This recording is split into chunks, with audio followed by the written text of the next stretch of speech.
जय मसीह, praise the Lord. साबुत सालों में पटना बिहार से भाई धनराज थापा मसीह सुकारणमय फिर से मेरे मित्रों आपके बीच में परमेश्वर के वचन को लेकर आया हूँ। और हम लोग लगातार अन्य भाषा के बारे में सीख रहे हैं और आपको वचन आज हम लोग 8वां भाग अन्य भाषा में 8वां भागों को लेकर आए हैं।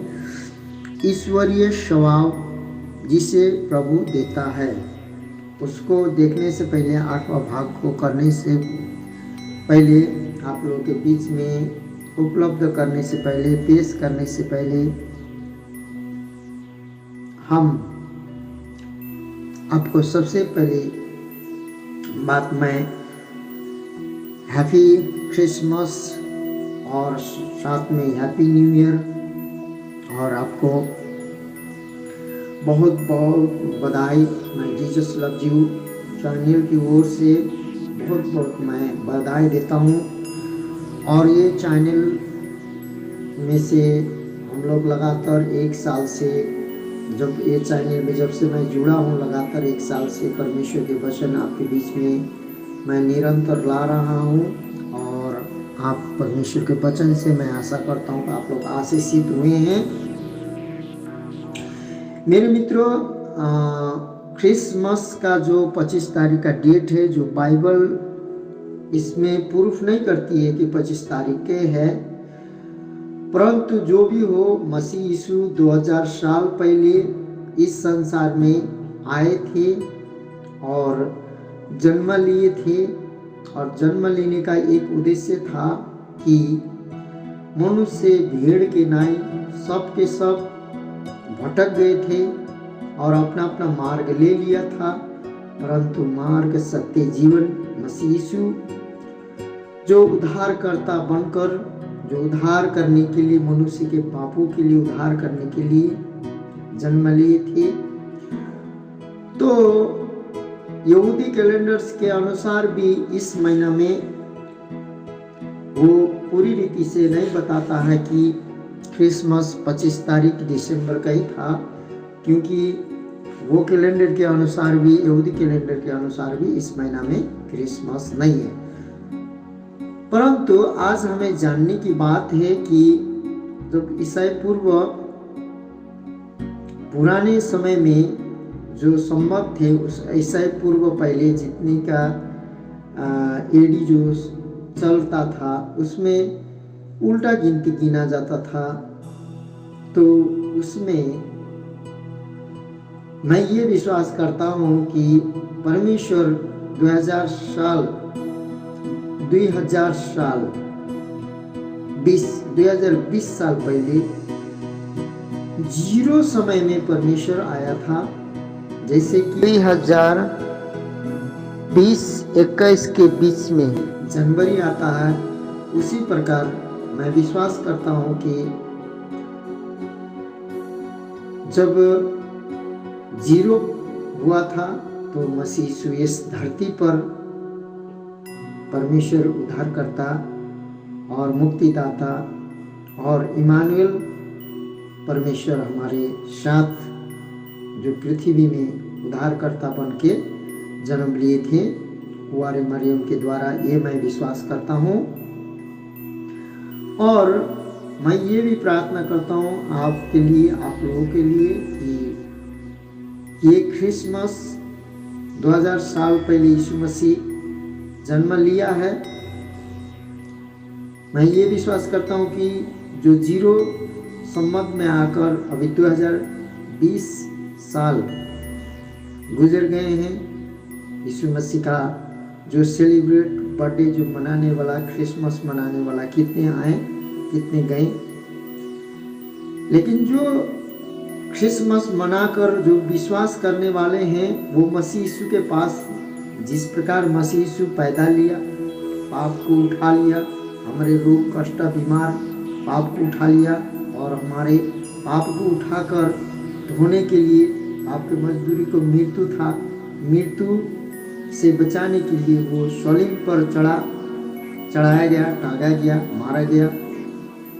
गढ़ा गया, तीसरे दिन बाद जी उठा, स्वर्गारोहण हुआ, फिर से लेने आएगा। जो विश्वास करते हैं वो लोग, मैं ये विश्वास करता हूँ कि 2020 साल पहले जितने लोग भी मसीह में सो गए हैं वो स्वर्ग में हैं।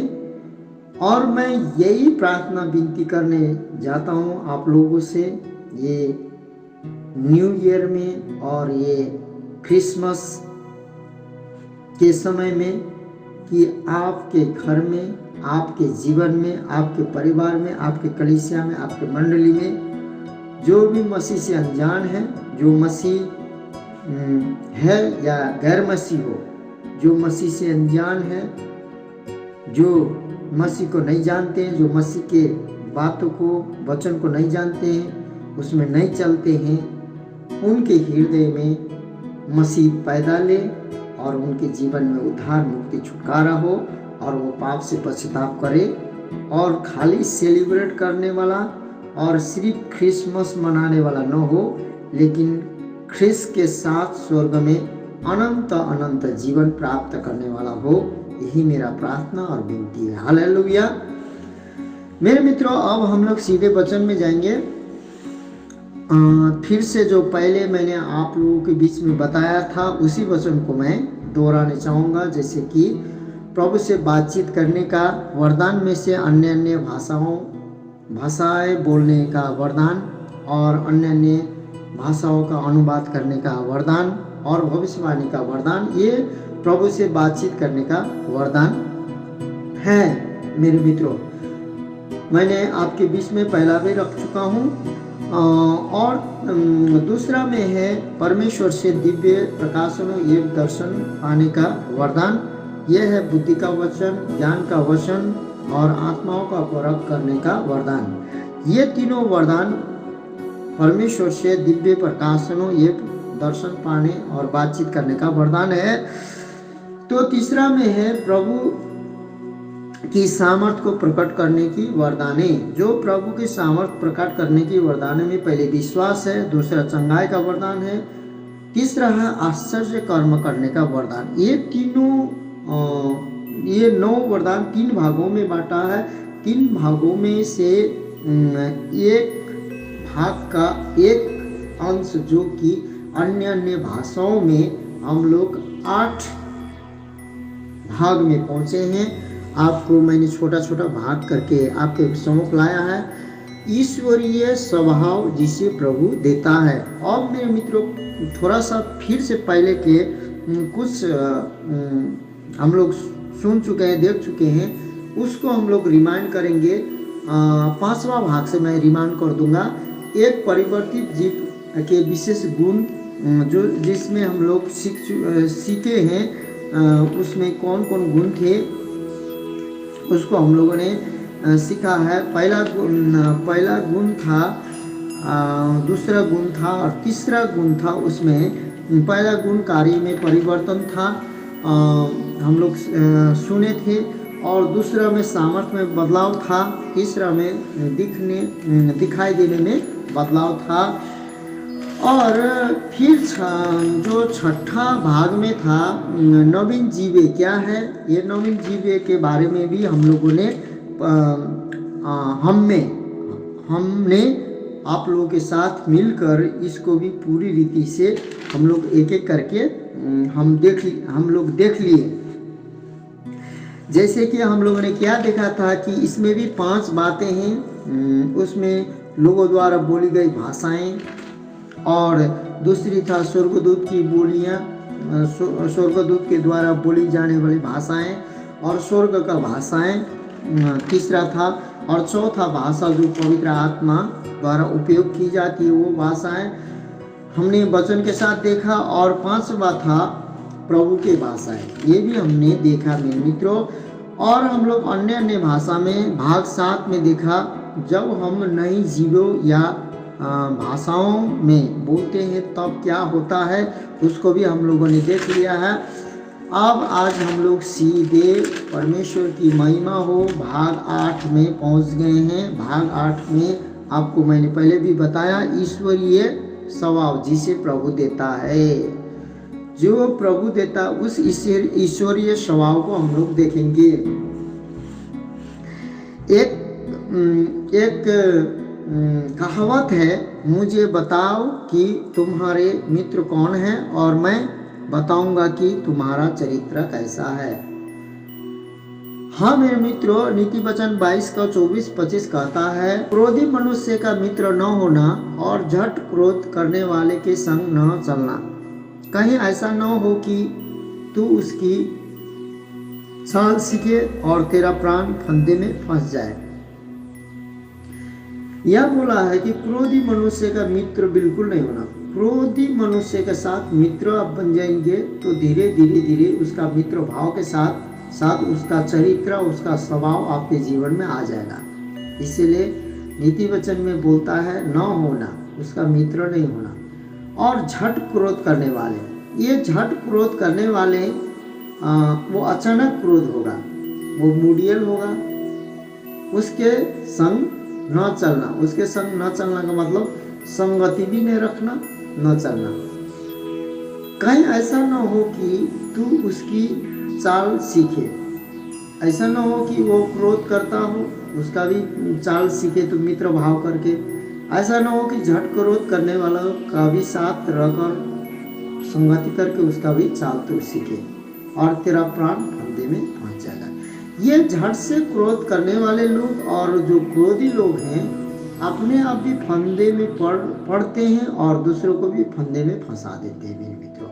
इसीलिए बाइबल हमें क्या बताती है कि हमें कैसा मित्र बनाना चाहिए। तुम्हारा चरित्र और हमारा चरित्र कैसा होना चाहिए। हाँ, अक्सर अनजाने में हम जिन मित्रों की निकट संगति में रहते हैं मेरे मित्रों, उनके स्वभाव, वस्त्र पहनाने के ढंग, चाल चलन, हाव भाव की नकल करने लगते हैं।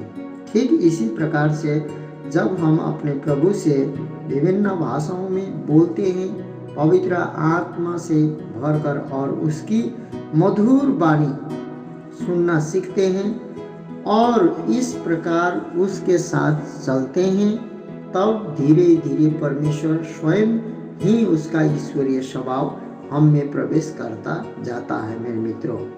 समझने की बात यह है, पुनरुत्थित प्रभु यीशु यरूशलेम से इस्माउस के मार्ग पर जाते हुए दो शिष्यों के साथ हो लिया था। आप लोग जानते हैं, जब यीशु मसीह मारे गए, गाड़े गए, तीसरा दिन बाद जी उठे, तो चेला लोग बहुत इस्माउस के रास्ते में निराश होकर दो शिष्य लोग जा रहे थे। उस समय यीशु मसीह ने भेंट किया। उसने उन्हें यीशु ने किसको? चेले लोगों को, जो दो चेले थे, पवित्र शास्त्र की बहुत सारी बातें समझाई। शायद हो सकती है ये सारी बातें पुराना नियम का 5 किताबें से तोड़ा में से सिखाया हो या तो भविष्यवक्ताओं की पुस्तक में से सिखाया हो। परमेश्वर ने ये सारी बातें उसे समझाया, सिखाया, समझाया। बाद में जब उन दोनों ने इन बातों के विषय में सोचा तो उनकी आंखें खुल गई। लूका 24:32 में इस प्रकार से बताता है, क्योंकि उन्होंने आपस में कहा, किसने? वो चेला लोग, दो जो शिष्य लोग थे मसीह यीशु का, उन्होंने आपस में कहा, दोनों में बातचीत की उन्होंने, जब वह मार्ग में हमसे बातें करता था और पवित्र शास्त्र का अर्थ हमें समझाता, तो क्या हमारे मन में उत्तेजना न उत्पन्न हुई? हम जब परमेश्वर का वचन को, परमेश्वर के बातों को जब हम सीखते हैं तो मेरे मित्रों, हमारे मन में सबसे पहले उत्तेजना जो उत्पन्न होता है, जो कि स्वर्गीय है, ये संसार समझ नहीं सकता। उस बातों को हमारे जीवन में उत्पन्न होता है। इसी प्रकार से जब पुनरुत्थित प्रभु यीशु मसीह, जो पुनरुत्थान हुए यीशु मसीह ने शिष्यों से बातें करना आरंभ की, तो उनके हृदय अंदर ही अंदर सुलग उठे थे मेरे मित्रों। उनके हृदय क्या हो गए थे? अंदर ही सुलग उठे थे। शायद उन्होंने अपने हृदय में उनकी वास्तविक उपस्थिति का एहसास कर लिया था होगा। यीशु मसीह का, पवित्र आत्मा परमेश्वर, महिमित परमेश्वर का। इसी तरह वे जो पवित्र आत्मा से भरकर भिन्न भिन्न भाषाओं यानी अन्य अन्य भाषाओं में प्रार्थना करते हैं, वास्तव में प्रभु से बातचीत करते हैं मेरे मित्रों। क्योंकि जो अन्य भाषा बोलता है वो परमेश्वर से बात करते हैं, और अन्य अन्य भाषा में जो प्रार्थना करते हैं परमेश्वर से बातचीत करते हैं। प्रभु भी उनसे बातें करता है।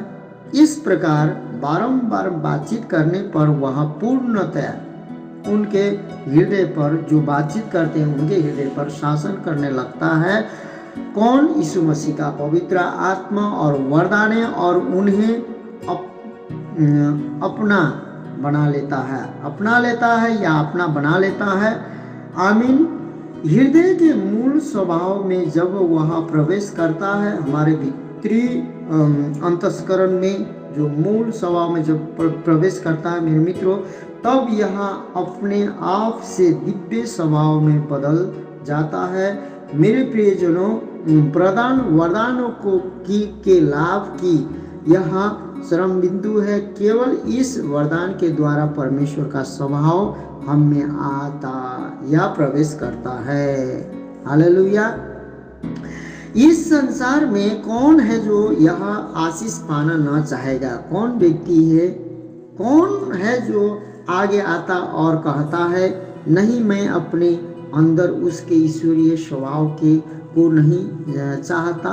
अतः आइए हम पवित्र आत्मा से भर जाएं तथा विभिन्न भाषाओं, अन्य भाषाओं में बोलने के श्रेष्ठतम अनुभव को प्राप्त करें तथा अपने अंदर ही ईश्वरीय स्वभाव से भरे हुए और भरते जाएं, भरे हुए जीवन जिए। इस संसार की अनजान भाषाओं को बोलने की सामर्थ्य बहुत से संतों ने जब अपनी सेवकाई में कठिन परिस्थिति का सामना किया, तब उन्होंने अपने जीवनों में सब वरदानों को कार्य करने के अनुभव प्राप्त किए, जिसने उन्हें अपनी अनजानी, असमझ वाला अनजानी भाषाओं, अपने समझ से परे में प्रचार एवं प्रार्थना करने योग्य तथा आश्चर्य कर्मों भी करने के योग्य बनाए मेरे मित्रों। अब आइए हम लोग इस बारे में हम लोग देखेंगे कि किस प्रकार से परमेश्वर ने किया। कुछ गवाहियों को आपके बीच में मैं रखूँगा। ऑस्ट्रेलिया का पास्टर रेवरेंड एडवर्ड्स इस प्रकार से कहते हैं, मुझसे ये इस प्रकार से कहते हैं, किसी जगह का जो पास्टर हैं और उनके जीवन में इस प्रकार से उनका जीवन में कार्य हुआ बोलकर ये इस प्रकार से बोलते हैं। उन्होंने कहा, कंबोडिया में अनपढ़ लोगों का एक समूह है। अनपढ़ मतलब अशिक्षित, तो कुछ नहीं जानते, वो कुछ भी नहीं जानते, जो कि पवित्र आत्मा से भरा हुआ है।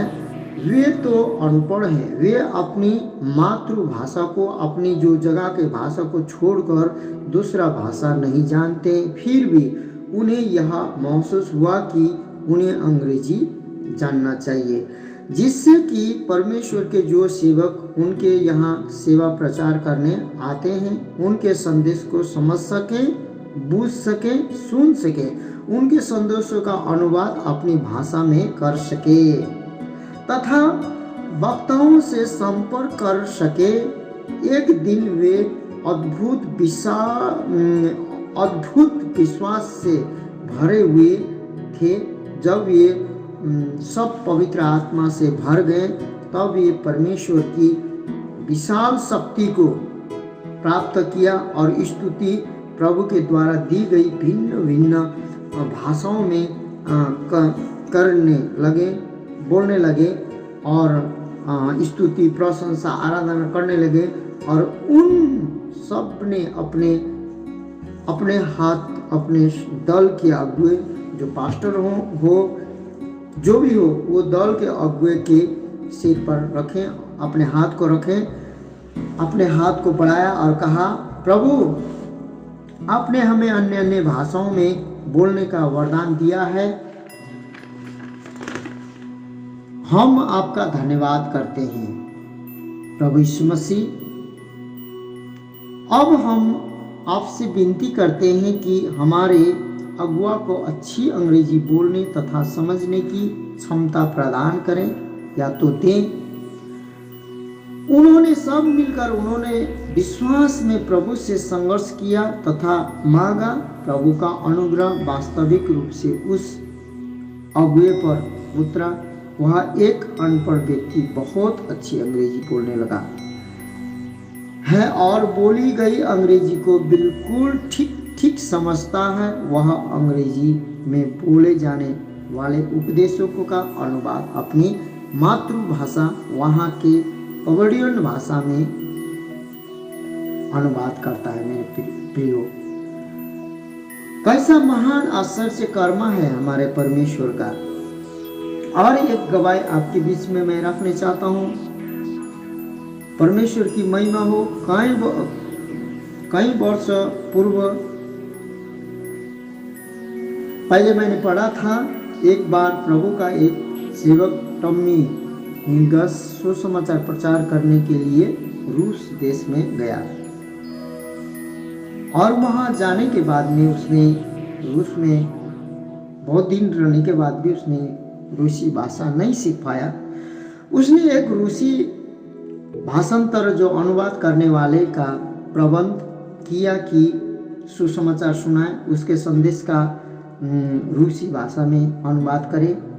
एक दिन जब उसने रूस के लोगों को प्रचार करना आरंभ किया इकट्ठा करके, तो उसने प्रचार में कहा कि प्रभु 12 साल से लहूवती स्त्री को चंगा करने वाला और भूत आत्मा से छुड़ाने वाला और अंधों का आँख देने वाला, लंगड़ों को पैर देने वाला और लकवों को रोगी को चंगा करने वाला, भूत आत्मा दुष्ट आत्मा से बचाने वाला, और यीशु मसीह इस संसार में जन्म लिया और यीशु मसीह ने इस प्रकार के काम करके लोगों के बीच में भलाई किया बोल के जब उसने प्रचार किया तो लोगों ने पूरा ताली बजाया और वो अनुवादक भी अच्छी रीति से अनुवाद कर रहा था।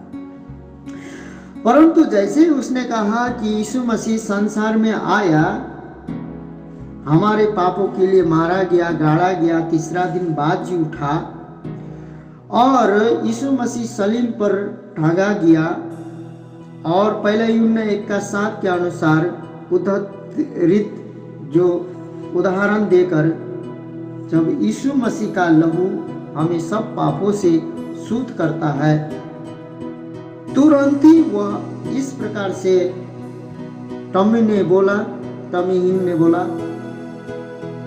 उसी समय जो रूसी भाषा में अनुवाद करने वाला तुरंत ही वह अनुवादक क्रोध से भर उठा। उसने गुस्से से में आकर उस प्रचारक के मुंह पर थूक दिया और उससे कहा, मैं इन बेकार की बातों पर विश्वास नहीं करता, ये तो सब बुढ़ियों की कहानी है, और मन से नीचे उतर कर चला गया। टॉमी हिंगस शर्मा और दुख से भर गया, उसकी आंखों से आंसू बहने लगे। वह परेशानी में पड़ा था कि उपदेश को आगे कैसे ले जाए, कैसे बोले। वह वहाँ अत्यधिक निराशाजनक अवस्था में खड़ा था, परंतु अगले ही क्षण पवित्र आत्मा बड़ी सामर्थ्य के साथ उस पर उतरा और उसने स्वयं रूसी भाषा में प्रचार करना आरंभ कर दिया। अंत में उसने उन लोगों को सामने आने का निमंत्रण दिया जिन्होंने अपने अपने जीवन प्रभु यीशु मसीह मसीह में समर्पित किए थे और उनके लिए प्रार्थना भी की। सभा समाप्त होने के बाद रूसी भाषा में बोलने की उसकी सामर्थ्य भी समाप्त हो गई। सभा के बाद वह रूसी भाषा में न तो एक शब्द बोल सकता था और न ही समझ सकता था। हाँ मेरे मित्रों, उसका गवाही को मैंने सुना था। हाँ, भिन्न भिन्न भाषाओं में बोलने का वरदान आज भी संत लोगों के जीवन में अलौकिक रूप से कार्य करता है मेरे मित्रों। परंतु यही है कि आज व्यक्ति लोग मसीह यीशु पैदा लिया बोल के सब विश्वास करता है और चंगा भी किया, थोड़ा बहुत वो हीरो था बोल के विश्वास भी करते हैं। यीशु बोल के एक सीरियल भी बनाया गया, उसमें भी बहुत से 3-4 बातों का जो नेगेटिव सीरियल में दिखाया गया है। परंतु मेरे मित्रों, आज यीशु मसीह संसार में जन्म लिया और हमारे पापों के लिए उसने लहू बहाया। उसके लहू के द्वारा हमारे पाप धुल गए और हमारा उद्धार हुआ, छुटकारा हुआ। और यीशु मसीह जीवित हुआ और उसको ग्रहण करने वाला लोग बहुत कम हैं, क्योंकि चंगाई प्राप्त करने वाला, छुटकारा प्राप्त करने वाला बहुत है। प्रभु ने सेतमेत में दिया है, लेकिन जीवन पाने वाला बहुत कमती है। इसीलिए आज मैं ये कहना चाहता हूँ कि आपको परमेश्वर ये सारे 9 दान वरदान इसलिए देने चाहता है, इसलिए भर देने चाहता है, आप पूरी रीति से बहुत दायित्व का जीवन अपने से भी पाएं और बहुत दायित्व का जीवन लोगों का जीवन में भी डाल सकें। हाँ, सब 9 वरदान जिन्हें प्रभु ने हमें प्रदान किया है वे मूल्यवान रत्नों के समान है मेरे मित्रों। प्रत्येक वरदान अनिवार्य है, प्रत्येक की अपनी विशेष महानता एवं महत्व है। अतः आइए हम प्रभु से विनती करें कि हमें यह वरदान प्रदान करे, जो कि नींव का पत्थर है जिस पर अन्य वरदान निर्मित है। हमारा दयालु प्रभु यीशु आप में से प्रत्येक को यह बहुमूल्य वरदान प्रदान करे, यही प्रार्थना विनती मेरा रहेगा। और बहुत बहुत परमेश्वर आशीष दे आप लोगों को। और मेरे मित्रों, आज हमें यही जानना है, यही मानना है, यही समझना है। और भी कठिनाई के समय, और भी कठिनाई के दिन आने वाला है। आपको हमको परमेश्वर 9 दान वरदानों से पवित्र आत्मा जो देता है, यीशु मसीह पिता से विनती करके प्रतिज्ञा के आत्मा इसलिए देता है कि हम लोग ये 9 दान वरदान और ये पवित्र आत्मा आपके लिए, हमारे लिए, जो मसीह यीशु के लहू से हमारे पाप धुए गए और उस पर हम जो उसके आगमन का इंतजार करते हैं और उसके वचन में जीते हैं, उनके लिए ये 9 दान वरदान जो है और जो पवित्र आत्मा का 9 दान वरदान है कि हम निपुणता और परिपूर्णता में उसके दिहा में हम परिवर्तित होते जाएं और उसमें बने रहें। इसलिए हमें और लोगों को भी हम बना के रखें। इस प्रकार से हमें 9 दान वरदान से भरने चाहता है। इसलिए मेरे मित्रों, आप इस नया साल में मैं प्रार्थना करता हूँ, जितने भी लोग इस मैसेज को, इस वचन को सुन रहे हैं, लगातार सुन रहे हैं, 2021 तक में आपके जीवन पवित्र आत्मा से और पवित्र आत्मा के द्वारा 9 दान वरदान में से कुछ न कुछ दान वरदान प्राप्त हो। उस वरदान के द्वारा आप जीवन में परिपूर्णता, संपन्नता आपके जीवन में हो। यीशु मसीह के नाम से आमीन।